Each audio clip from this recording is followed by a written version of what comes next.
Nenhum outro concílio exerceu uma influência tão profunda sobre a teologia da igreja primitiva quanto o Concílio de Nicéia.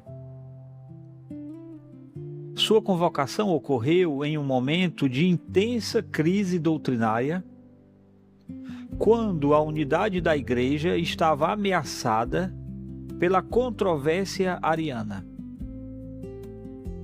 Uma disputa que não envolvia apenas terminologias teológicas, mas a própria identidade de Jesus.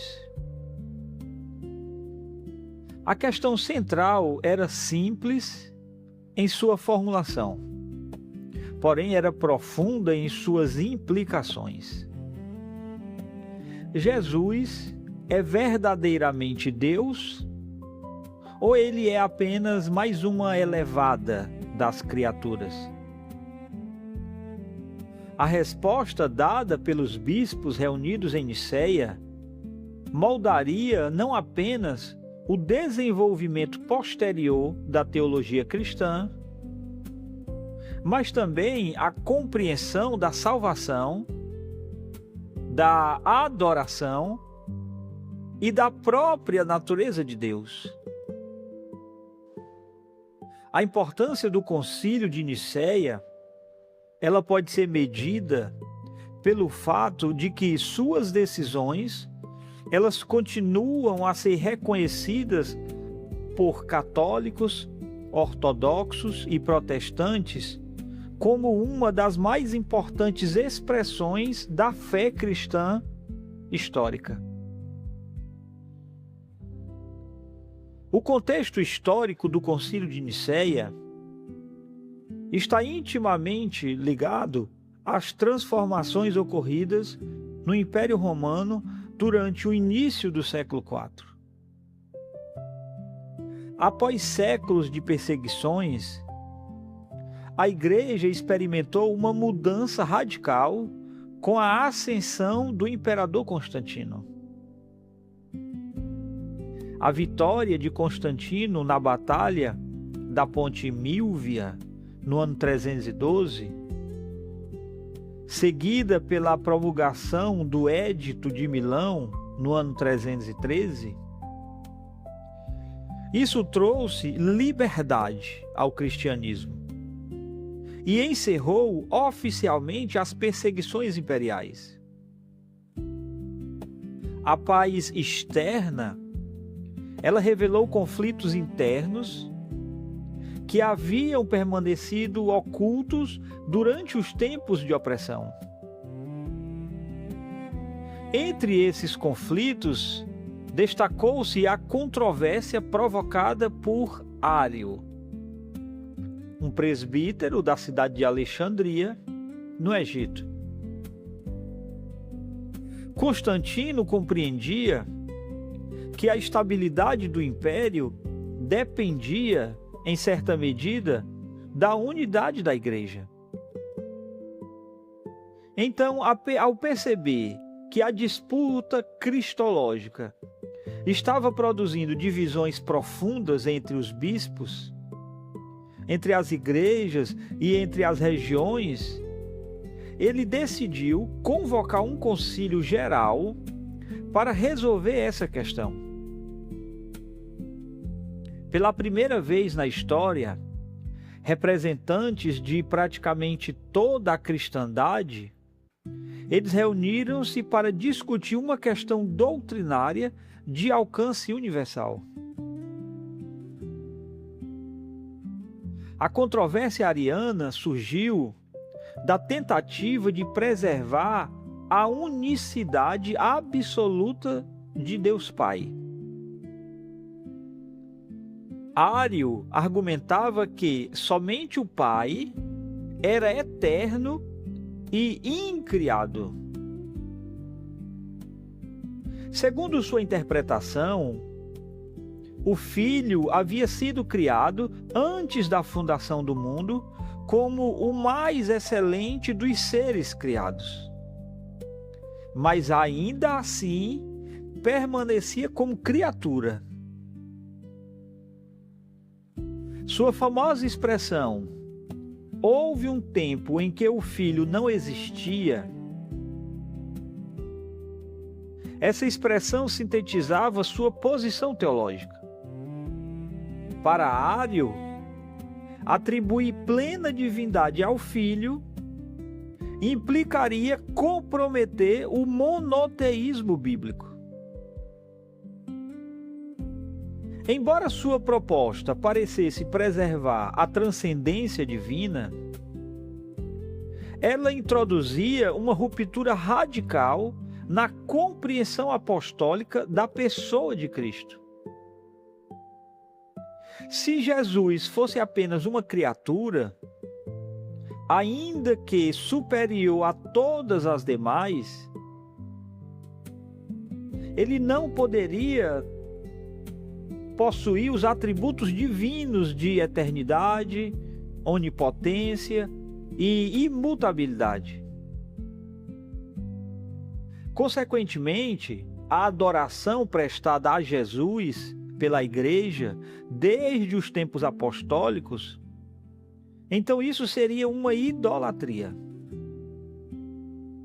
Mais grave ainda, a própria obra da redenção, ela seria comprometida, pois um ser criado não poderia realizar uma salvação de alcance infinito. O principal opositor do arianismo foi um teólogo de nome Atanásio,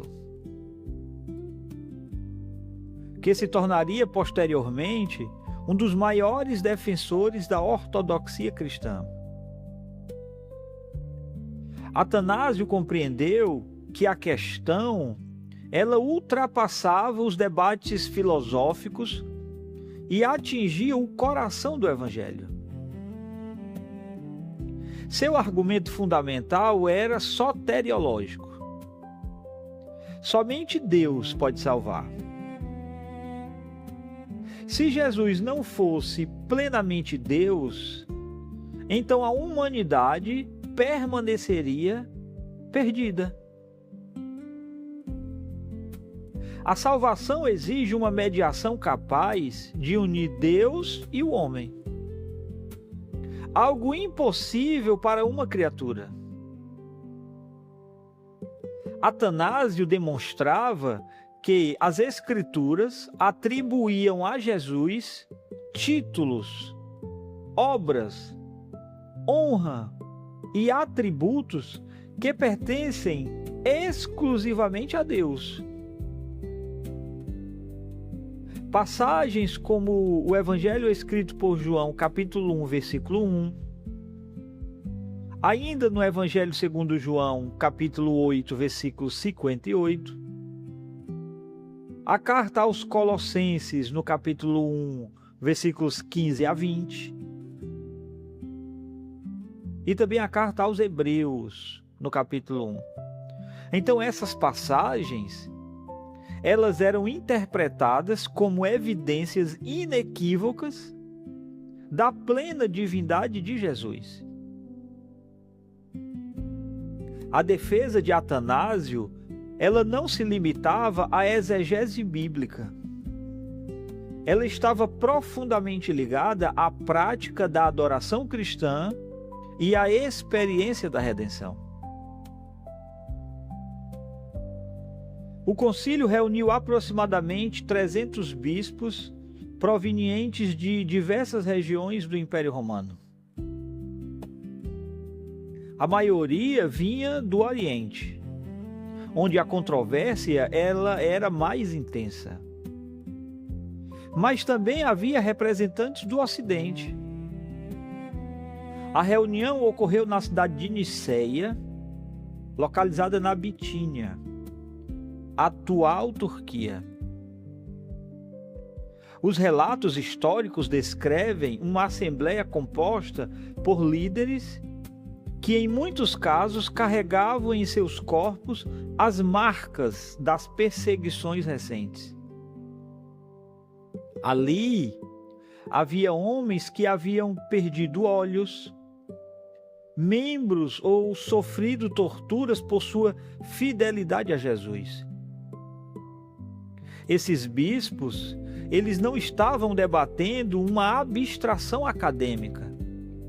Eles estavam defendendo a fé pela qual muitos deles haviam sofrido e pela qual inúmeros mártires haviam morrido. O ambiente do concílio, ela refletia a convicção de que a verdade sobre Jesus era uma questão de extrema importância para a vida da igreja. O ponto central dos debates concentrou-se na terminologia que deveria ser utilizada para expressar a relação entre o Pai e o Filho.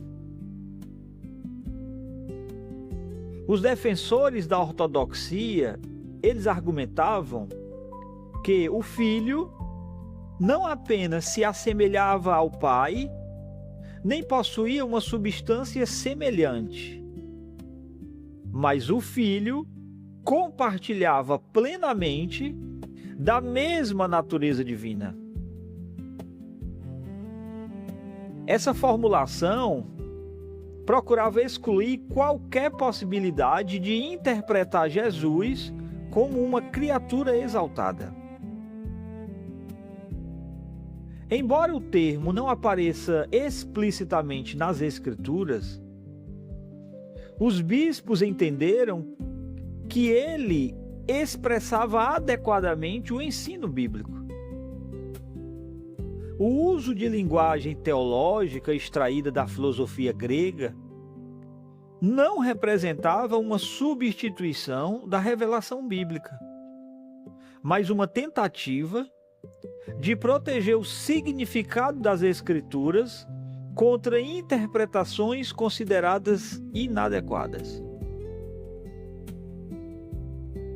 O resultado mais conhecido do concílio foi a elaboração do Credo Niceno. O credo afirmava que o Filho é Deus de Deus, luz de luz, verdadeiro Deus e verdadeiro Deus, gerado, não criado, consubstancial ao Pai. Então, essas expressões foram cuidadosamente escolhidas para rejeitar a posição ariana e afirmar a plena divindade de Jesus. O credo também incluía anátemas contra aqueles que ensinavam que o Filho teve um começo ou que pertencia à ordem das criaturas. A formulação nicena, ela representou um avanço significativo na definição doutrinária da Igreja. Embora não resolvesse imediatamente todas as controvérsias, ela estabeleceu um padrão de ortodoxia que serviria de referência para as gerações posteriores. A importância do credo, ela reside em sua capacidade de resumir, em linguagem precisa, aquilo que a Igreja entendia ser o testemunho unificado das Escrituras sobre a pessoa de Jesus. O encerramento do concílio não significou o fim da controvérsia. Nas décadas seguintes, o arianismo continuou exercendo forte influência política e eclesiástica.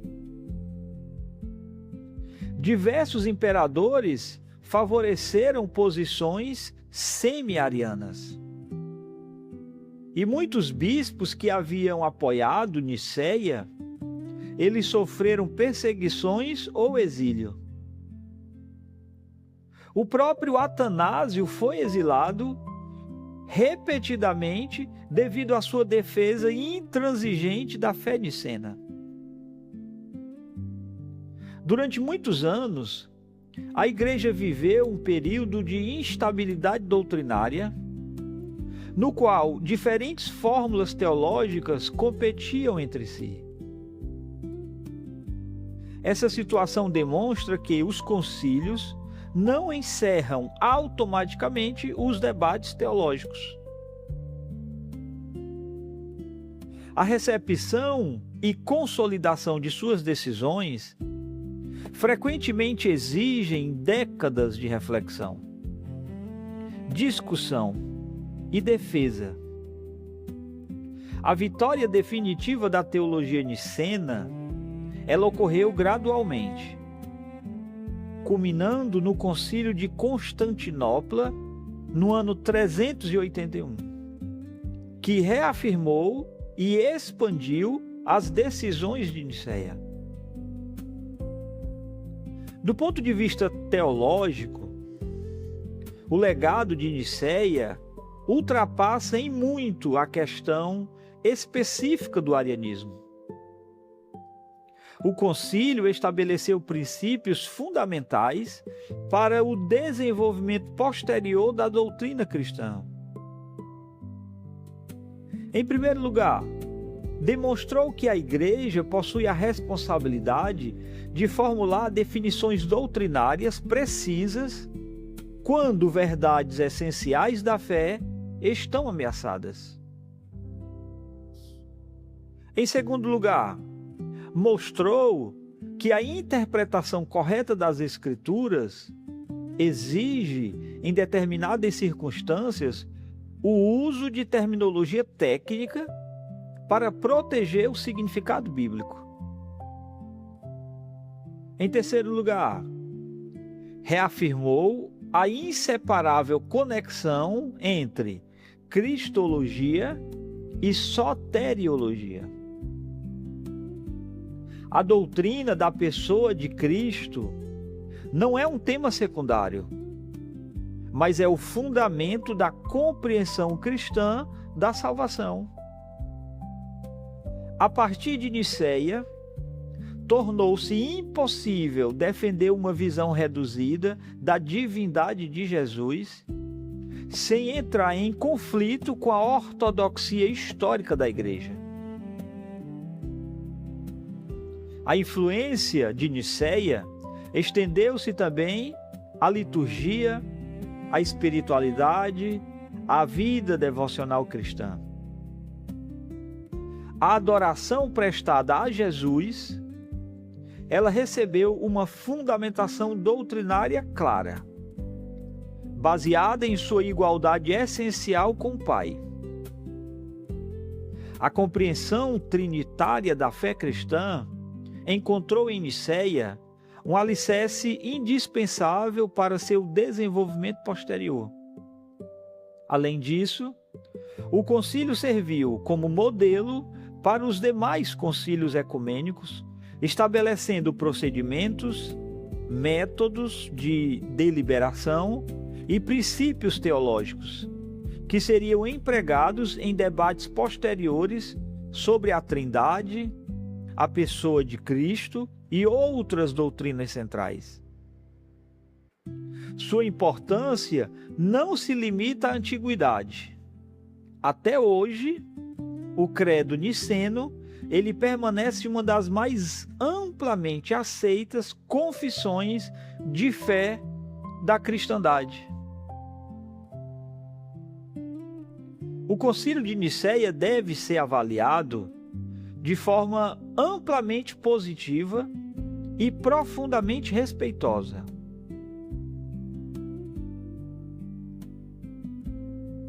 Nicéia, esse concílio desempenha um papel fundamental na preservação da verdade bíblica contra heresias destrutivas.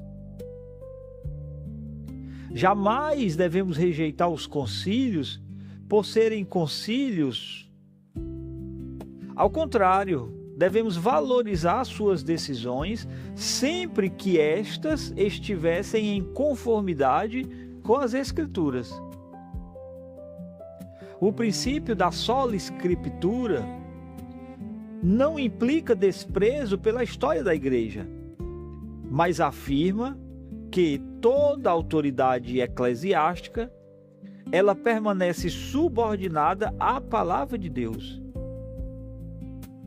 Nesse sentido, o Concílio de Nicéia, ele é visto como um exemplo de um concílio que procurou expressar fielmente o ensino bíblico sobre a pessoa de Cristo. A condenação do arianismo e a afirmação da plena divindade de Jesus é ao mesmo tempo então importante, porque a autoridade de Nicéia deriva de sua fidelidade às Escrituras e não de uma suposta infabilidade conciliar. Para a teologia, o Concílio de Nicéia representa uma das maiores realizações doutrinárias da Igreja Antiga. Um testemunho histórico da ação providencial de Deus na preservação da verdade do Evangelho. E uma demonstração de que a Igreja, quando submissa à palavra revelada, ela pode formular confissões que servem como instrumentos valiosos para proteger a fé apostólica contra o erro.